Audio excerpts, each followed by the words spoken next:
افسانچہ ماں جی اسکلم امیگسوا۔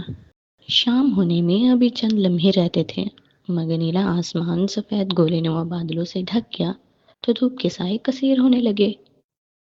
گندم کی فصل کٹ چکی تھی، دانے مٹی کے ڈول میں اور بوسا کوہلوں میں محفوظ کیا جا چکا تھا۔ اگر اماں کو یہ فکر لاحق ہوگی کہ اگر بارشوں کا موسم طویل ٹھہرا تو گھر کی چھتوں کو اور بوسا کی کھولوں کا لیپ دوبارہ سے کرنا پڑے گا۔ اس کے لیے اماں نے فصل سے فارغ زمین سے مٹی کے توتے جمع کر کے ان میں پانی ڈالنا شروع کر دیا تھا۔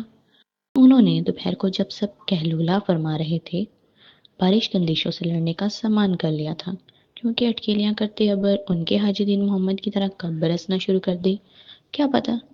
بقول اماں کے حاجی بھٹا ڈھول اور جھڑ بادل بن بلائے مہمان کی طرح ان پہ برسنا اپنا فرض سمجھتے تھے۔ ابھی رات ہی کی بات ہے، ماں جی اپنے حاجی کے لیے موٹی روٹی بنانا بھول گئی تو انہوں نے ماں جی کو اتنی گالیاں دی کہ ماں جی کی بھوک ہی ختم ہو گئی۔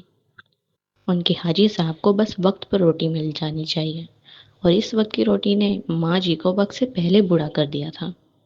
صبح اٹھتے ہی ماں جی سب سے پہلے اپنے مال مویشی کی خدمت میں جھوٹی جاتی۔